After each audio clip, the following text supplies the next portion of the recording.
This is 10 acres of land I purchased near Joshua Tree, California, in a city called Yucca Valley. And here is where I plan on putting a prefabricated 650 square foot small home. Or here.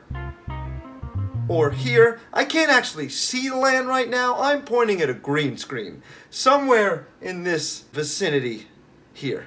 This is the first of a multi-part series where I will share what I've learned when it comes to looking for land to build on. For many of you out there, this will be a great resource for your land buying, tiny/small home building journey. Now, I don't consider myself an expert or the authority on any of this, but rather a rookie, learning as I go and documenting my journey here. Let's get into it.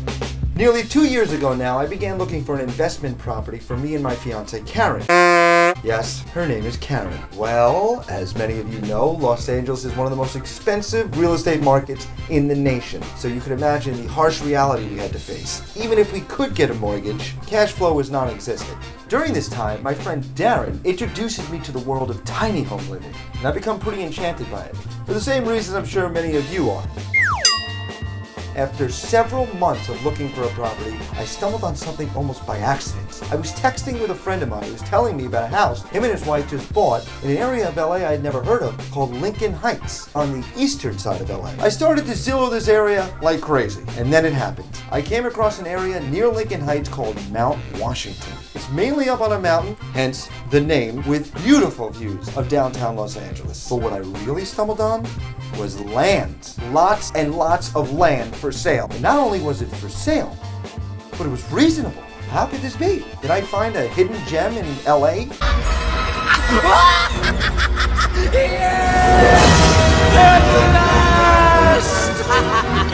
I mean, considering the insanely high prices of all of the homes I'd been seeing in Los Angeles, then a light bulb went off. Back to my recent affinity for tiny homes, what if I buy land instead and put tiny homes all over it and rent them out? I could put like 2 to 3 tiny homes on the pieces of land I was looking at. So I started researching more and saving a lot of land listings for this area. Then we took a trip to Mount Washington to go see some of these pieces of land in person. Here's some of the footage from that trip that we took to see land. And here's some of the footage of that trip.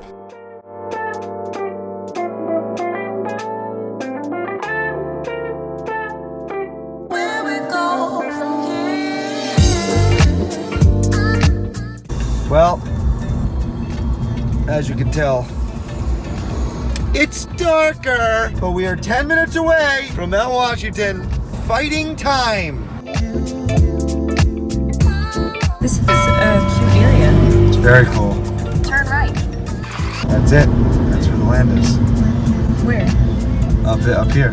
This is it over here. Oh, wow. That's it. Whoa, Ross. Probably not going to be able to get up No. here. Okay. Can we just park right here? I don't think so. This is a residence. This is scary. Okay.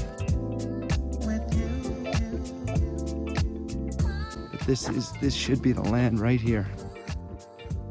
So this is incredible. We got here just as it's dusk, and you can see that, I mean, the sky is literally just an array of purple and blue. We're looking at the moon and then the sky, and there's a little bench here that somebody made. So if you put like a tiny home here, it feels like it's in the wilderness and you're looking at other houses. I would come and stay here. So I'm gonna show you what I'm looking at.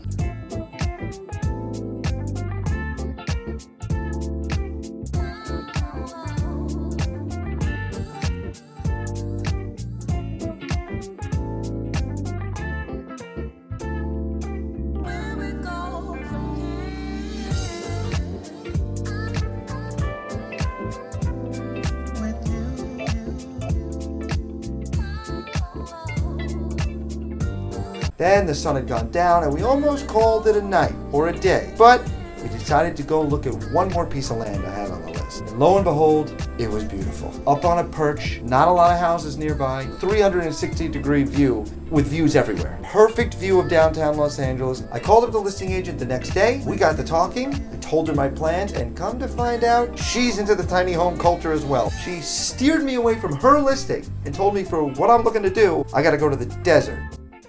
The desert, yeah. Joshua Tree. Now, I'd heard of Joshua Tree, but I'd never been. I certainly had no idea what I was in for, and she was about to show me. We arranged a trip, and we all met at the famous Poppy and Harriet's in Pioneer Town. We had some great eats, maybe a few drinks, and we explored the old Western sets. She gave me a lay of the land and showed me exactly what was going on in this budding short-term rental business. Here is some footage from that day.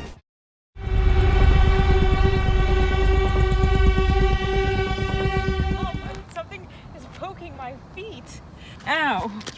Stop. They have those Ross, branches. it's inside of my feet. What is this? Is that a tick?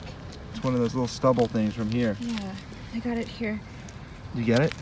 Oh, thank God. It's a rough business, this land research, Look at- real estate business. Gotta get out in the trenches. Yeah, gotta bring different shoes next time. That's a cool win for today, we'll see. Yes.